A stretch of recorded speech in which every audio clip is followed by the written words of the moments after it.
Alors, Elon Musk et Bill Gates se prennent la tête. Très intéressant.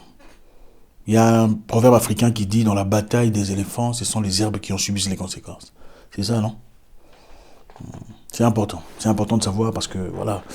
Pourquoi c'est important? Parce que c'est très important. Parce que beaucoup parmi nous, beaucoup parmi ceux qui regardent ici, idolisent, si pas adulent Elon Musk et Bill Gates. Pourquoi? Pour de l'argent. Parce que nous sommes tous stimulés par l'argent, évidemment. Chacun devenir boss. Tout le monde veut devenir patron. L'homme qui a réussi dans son quartier, dans sa grande Range Rover et tout le reste. Et très souvent, on a tendance à regarder vers ces personnes, quand on dit réussi dans la vie, pour tirer quelques inspirations, pour évoluer. Espérant, quelquefois à tort, c'est-à-dire quelquefois ça n'arrivera pas, pour la plupart des cas d'ailleurs, devenir comme eux un jour. Alors, Elon Musk et Bill Gates. Nous connaissons tous Bill Gates pour Microsoft. Beaucoup ici connaissent Elon Musk pour Tesla, n'est-ce pas? On dit qu'il est le fondateur de Tesla. Non, ce n'est pas vrai. Non, il n'est pas fondateur de Tesla, absolument pas. Tesla était déjà une entreprise qui existait avant son arrivée. Elon Musk a investi de l'argent dans Tesla et progressivement s'est accaparé de l'entreprise. Bon, on y arrivera, ce n'est pas notre sujet d'aujourd'hui. Le problème qui émerge aujourd'hui, c'est le problème qu'il y a entre Elon Musk et Bill Gates. Qu'est-ce qui se passe entre les deux? Elon Musk a acheté ou va acheter Twitter, pour ceux qui ne savent pas. Twitter appartiendra à Elon Musk et il a promis de faire beaucoup de changements. Bill Gates n'est pas content du tout. Ouais. Il dit s'il y a des moyens, il faut l'arrêter. Il faut que ça s'arrête.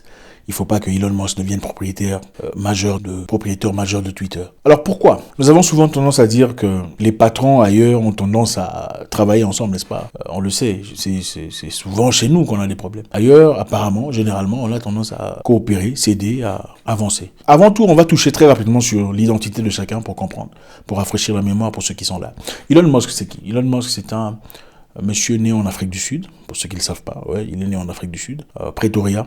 Sa mère s'appelle May Musk, qui ont immigré depuis le Canada en Afrique du Sud il y a très très longtemps, là où elle a rencontré son père, et ils ont fait des enfants, y compris Elon Musk. Elon Musk était un garçon très intelligent, d'après sa mère, depuis son enfance. Il était particulièrement intelligent, il était un enfant pas très bien compris, vous voyez un peu le sens. Déjà âgé de 12 ans, il jouait beaucoup aux jeux vidéo. Pourquoi? Parce que son père était un homme très agressif. Ouais, il n'a pas développé d'amour pour son père, parce que son père agressait sa mère devant eux. C'était un foyer déséquilibré. Sa maman était abusée par son mari, c'était pas agréable du tout. Alors Elon Musk s'est réfugié dans les jeux vidéo, qu'il a voulu comprendre dans les profondeurs et finalement a commencé à développer ses propres jeux. Il a finalement vendu un jeu au nom de Blaster à une entreprise, à 12 ans d'âge déjà.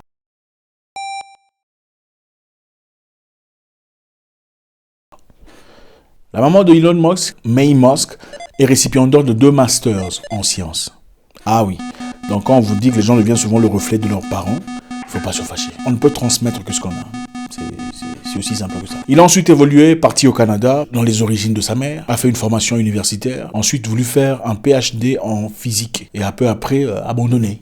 Voilà, il a laissé tomber l'université parce qu'il a trouvé que ce qu'on lui enseignait là-bas n'était pas à la hauteur de son intelligence. Il a abandonné. Après, lui et son frère ont ouvert une entreprise au nom de Zip avec l'intervention de leur papa qui a donné 28 000 $ comme investissement. Je sais qu'il y a beaucoup ici qui n'ont pas cet argent, qui n'ont personne pour investir dans leur entreprise. Certaines personnes ont beaucoup d'avantages. Ils avaient 28 000 $ venant de leur père, ils ont commencé Zip, qu'ils ont revendu, lui et son frère Kindle, à 300 millions de $. Il a ensuite créé XCOM, qui est une entreprise de emailing d'argent. C'est-à-dire, vous voyez comment vous communiquez par email. Alors, ils ont créé Zip pour envoyer de l'argent à travers email. C'était le début, c'était avant les applications de tout ça là. XCOM était une entreprise d'envoi d'argent à travers email. Après avoir mergé son entreprise avec d'autres personnes, ils ont enfin créé PayPal. PayPal, que vous connaissez, à travers lequel vous faites vos achats en ligne, en toute sécurité. En 2002, Elon Musk vend PayPal à eBay à 1,5 milliard de $. Il vend PayPal à eBay. Et sur 1,5 milliard de $, il s'est fait au moins 165 millions de $, évidemment. Pourquoi? Parce que quand vous avez des telles entreprises à ce niveau-là, tout ne vous appartient pas. Pas nécessairement. Il y a des investisseurs qui mettent leur part pour que l'entreprise avance. Et finalement, quand vous vendez, chacun veut sa part. C'est avec cet argent qu'il a pu investir 100 millions de $ dans SpaceX. Cette entreprise que vous connaissez de fusées, de toutes ces histoires-là, de Monopoly, d'explosion et tout le reste. En 2003, pour ceux qui aiment Tesla, Martin et Bernard et Mark Happening inventaient Tesla. Donc Tesla existait déjà. Ce n'est que l'année suivante que Elon Musk viendra se joindre à eux, mettre l'argent évidemment, pour continuer l'entreprise. Mais avec beaucoup de tact, a pu finalement prendre l'autorité de l'entreprise. Ce n'est qu'en 2008, donc 5 ans plus tard, qu'il deviendra CEO de Tesla. Comme il est fanatique de technologie, il y avait à l'époque une entreprise qui commençait des idées sur comment aider les malades sur le plan technologique. C'est-à-dire, cette entreprise travaillait sur l'idée, pour fonctionner ou faire quoi que ce soit, le cerveau humain envoie des signaux à travers des neurones. Les neurones disonèrent, lèvent le bras et le bras se lève. Votre bras ne se lève jamais seul. Il y a toujours l'ordre qui vient de la tête. C'est la tête qui dit à la jambe, bouge. Ce sont les neurones qui travaillent, qui envoient ces signaux à travers le système pour que les membres bougent. Une entreprise travaille sur une histoire de santé. C'est-à-dire, on avait découvert qu'à travers la stimulation de neurones, on pouvait connecter le cerveau humain à des outillages électroniques pour impulser les neurones à produire certaines histoires pour que les muscles bougent. Par exemple, chez un paraplégique ou une personne paralysée, on pouvait agréablement aider une personne en perte de vue à retrouver sa vue, une personne en satiété. On pouvait permettre aux personnes souffrant de paralysie de permettre de bouger leurs bras à travers un renouvellement à travers le cerveau. Très intéressant comme idée. Elon Musk s'est lancé dans cette histoire. Ils ont créé Neuralink, qui a donné beaucoup d'espoir aux gens. Vous voyez, souvent les idées commencent bien, jusqu'à ce qu'il y ait un brin de négativité. Plus tard, comme Elon Musk, il a commencé à proposer des idées telles que, vous savez, comme on a compris comment fonctionne le cerveau, on peut implanter une puce dans votre cerveau pour pas seulement vous guérir ou vous aider à remarcher, mais aussi vous aider à vous rappeler de vos mémoires oubliées. Parce que le cerveau, d'après lui, il n'y a pas assez de capacité de transmission d'informations. Donc avec cette puce dans la tête, on pourra réfléchir plus rapidement, on pourra faire des calculs mentaux beaucoup plus rapidement, c'est-à-dire plus besoin de X plus, non, direct on sait. Si tu fais un voyage par exemple en Italie, tu n'as plus besoin de prendre des photos parce que tu pourras déjà mémoriser, ton cerveau pourra mémoriser toutes les photos. Si tu veux voir les photos, tu n'as qu'à demander à ton cerveau, comme ça tu commences à voir les photos avec précision, plus besoin de caméra. Et aussi, pour exprimer ses idées, au lieu de faire vous commencez à parler directement et les gens comprennent immédiatement sans que vous ne finissiez vos histoires. L'humain amélioré et beaucoup d'idées, beaucoup de pensées dans ce sens-là.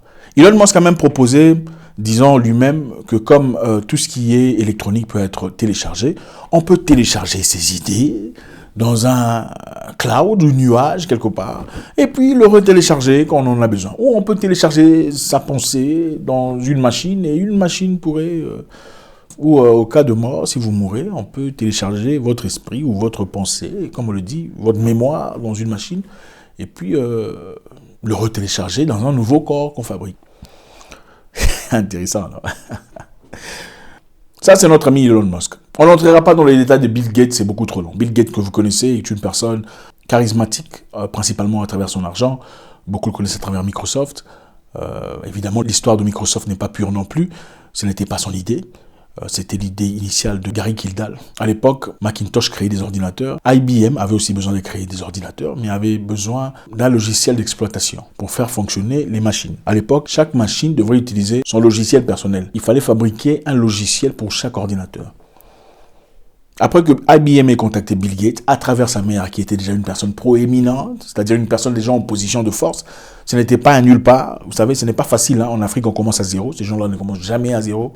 Sa maman était déjà quelqu'un de respecté dans le milieu de gouvernement. Son père, je ne veux pas entrer dans ces détails. On a contacté Bill Gates pour produire un logiciel d'exploitation. Bill Gates dira aux émissaires de IBM, il n'y a pas de souci, je vais vous mettre en communication avec une personne très intéressante qui pourra faire le travail très rapidement.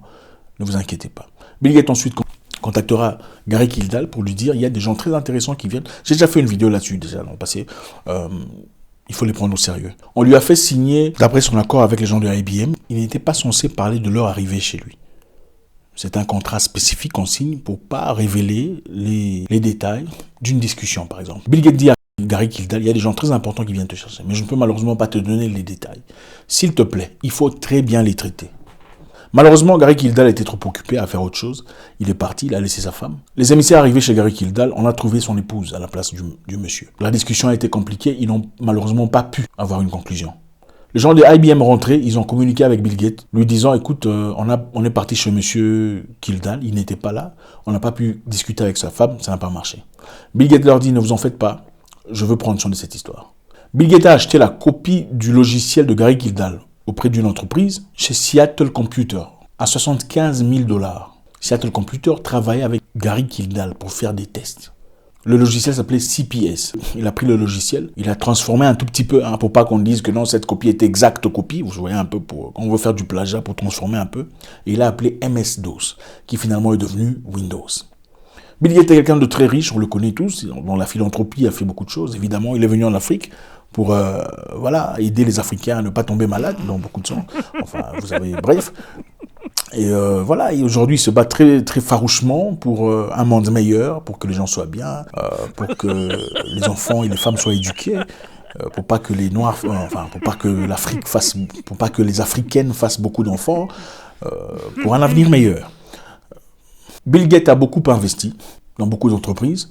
Il a investi dans la santé pour permettre à ce qu'on développe des médicaments très rapidement pour nous protéger de toutes les maladies qui arrivent. Il fait beaucoup pour nous, Bill Gates, d'ailleurs. Bill Gates est aussi combattant actif contre le réchauffement climatique. Il a investi dans ce qu'on appelle green meat, la viande, pas naturelle, pas la viande de vache, mais la viande cultivée en laboratoire. Oui.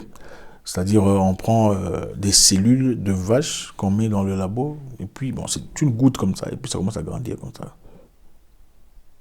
Après 2 semaines, ça devient une viande comme ça. Je peux manger avec le foutou. Après, ça devient une grosse viande. C'est pas une vache qu'on a tuée. Tout ça, c'est pour éviter le réchauffement climatique. Finalement, d'après Bill Gates, les avantages sont que c'est une viande pure, c'est une meilleure viande, elle est beaucoup plus intéressante. Ça vous évite d'attraper des parasites. Et puis, on n'a pas besoin de beaucoup d'espace pour cultiver cette viande. On n'a pas besoin de beaucoup de terrain. Mais en attendant, Bill Gates a aussi acheté beaucoup de terrain aux États-Unis. Aujourd'hui, c'est le plus grand fermier des États-Unis. Beaucoup de fermiers qui ne produisaient pas de la viande propre ont été forcés à vendre leur terrain pour qu'aujourd'hui, Bill Gates nous aide en achetant tous les terrains et en permettant à ce qu'on cultive de la viande propre. C'est le plus grand fermier, c'est-à-dire celui qui possède le plus de terres aux États-Unis, Monsieur Bill Gates. Bill Gates a aussi beaucoup investi dans le lait maternisé. Le lait maternisé, vous savez, pour ceux qui ne peuvent pas allaiter leurs enfants, ils utilisent le lait de la boutique, le lait maternisé. Bill Gates a beaucoup investi dans le lait développé en laboratoire. Okay, voilà, pour permettre à toutes nos sœurs qui sont incapables d'allaiter, comme ça, il y a le lait en laboratoire. D'ailleurs, c'est beaucoup plus pur, d'après certaines personnes. Beaucoup plus pur que le lait, le lait de la maman. Oui. Donc, maintenant, aux États-Unis, pour ceux qui savent, il y a pénurie de lait.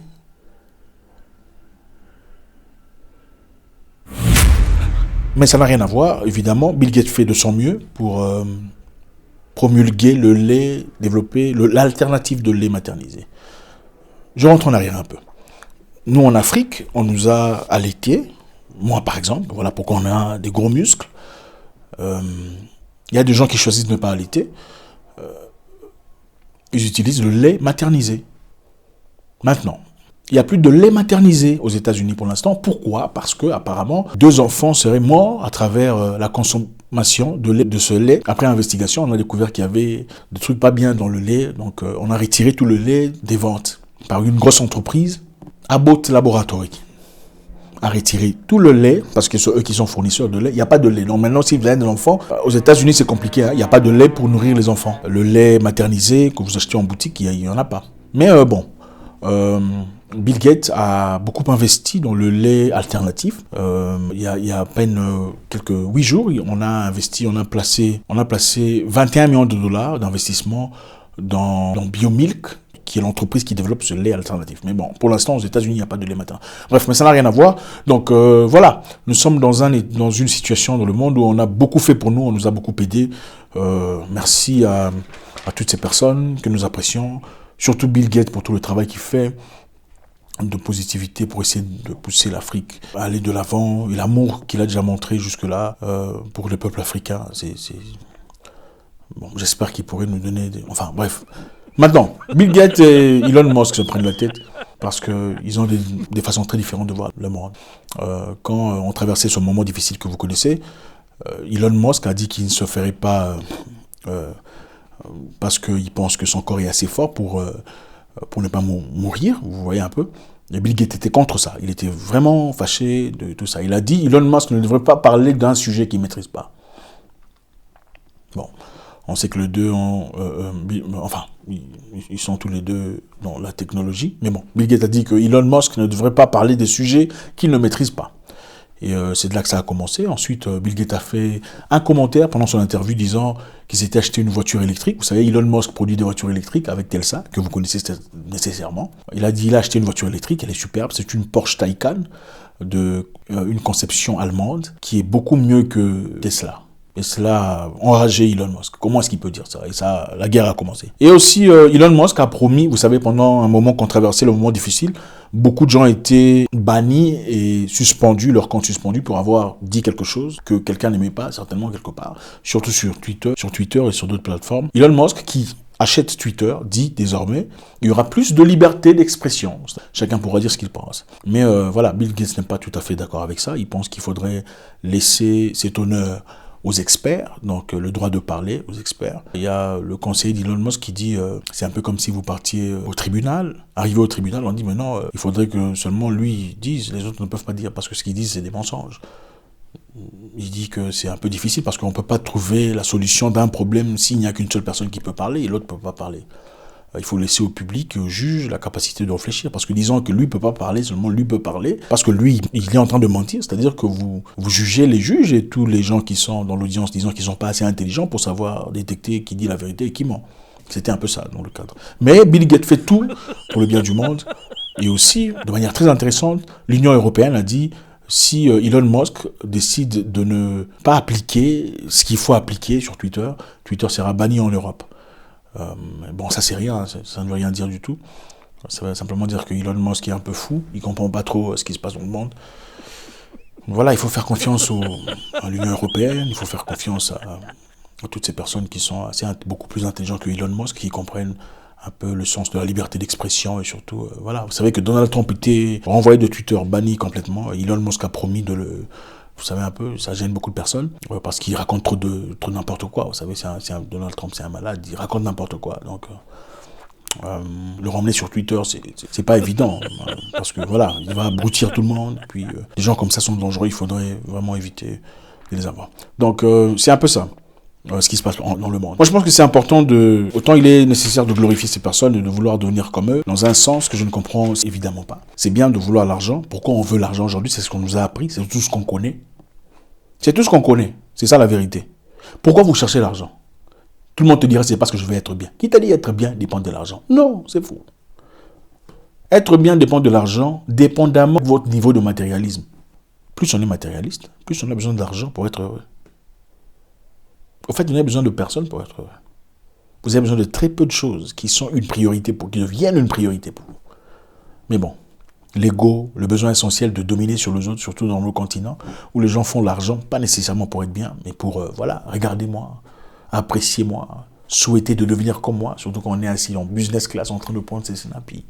C'est une maladie mentale, le narcissisme. Comment vivaient les autres avant nous? Nos vieux, ils étaient bien. Il y avait le sens de moralité, des valeurs. C'est bien de vouloir être Elon Musk, c'est bien d'innover. Mais l'innovation, ce n'est pas seulement créer un truc là qu'on va plater dans sa tête pour commencer à réfléchir vite, parce qu'on dit que voilà, notre connexion est trop lente. Au fait, d'après certaines personnes, vous connaissez l'Internet de 1995. Beaucoup n'étaient pas encore nés ici, c'est clair. Bon, pour ceux qui étaient là, vous savez comment ça fonctionnait, non? Windows 1, il fallait dial, ça faisait comme un téléphone. Pour que l'Internet se connecte. Bon, d'après ces personnes-là, si vous êtes là, vous êtes un bon. Salut à vous. Bon, d'après certaines personnes intelligentes, on dit que l'être humain aujourd'hui à son état naturel, sinon la création du créateur, est trop lent. Il est comme l'Internet de 1900. Donc, il faut placer un truc dans lui pour qu'il devienne beaucoup plus rapide, quoi. C'est ça, je sais pas c'est quoi la mise à jour qu'on mettra prochainement pour finalement manger aussi, ça nous prend du temps, ça fera certainement il doit y avoir un moyen plus qu'on mange. Je sais pas si vous n'avez plus besoin de manger, mais bon voilà.